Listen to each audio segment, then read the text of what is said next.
And now I request Ravi Prakash Garu to please speak. Ravi Prakash Garu, who needs no introduction. అందరికీ very big hi. నిజంగా teaser చూసిన తర్వాత చాలా ఎనర్జెటిక్గా అనిపించింది. నేను కూడా ఈ సినిమాలో యాక్ట్ చేయలేదు, but producers Vijay Shekhar and Suresh ఎవరైతే ఉన్నారో వాళ్ళిద్దరు నాకు బాగా క్లోజ్ ఫ్రెండ్స్. పర్టికులర్గా విజయ్ శేఖర్ నేను కలిసి చదువుకున్నాం అనమాట. సో తను డాలస్లో ఉంటాడు, యుఎస్ డాలస్లో ఉంటాడు. తను పర్టికులర్గా ఫోన్ చేసి కంపల్సరీ నా సైడ్ నుంచి వెళ్ళాలి అంటే వచ్చాను. And more than anything team ఈ P cube, Preethi, Pranav and Poojith, ఈ ముగ్గురు I have been seeing them for the past 1.5 year.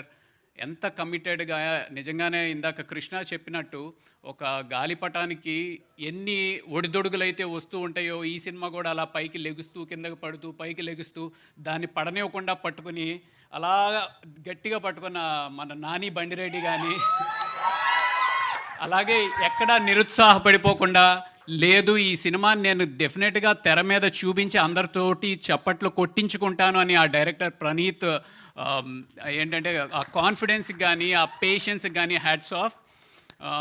Trailer చూశాను, చాలా చాలా నచ్చింది. డెఫినెట్గా సినిమా చూడాలి ఆసక్తిగా. ఈ పతంగ్ ఇద్దరి చేతుల్లో, అంటే ఈ ప్రీతి అనే పతంగ్ ఇద్దరి చేతుల్లో ఎవరి చేతిలోకి వస్తుంది అనే ఆసక్తి రేకిస్తూ చాలా ఎంటర్టైనింగ్ అనిపించింది, చాలా ట్రెండీగా అనిపించింది.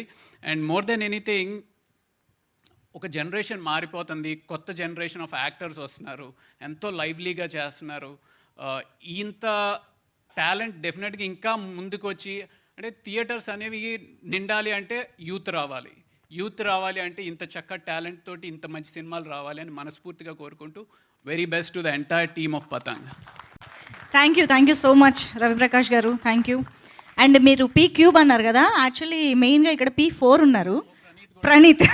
అందరూ ఈరోజు పేర్లు నేను ఇలాగే గుర్తుపెట్టుకున్నా actually. Anyway, so now I request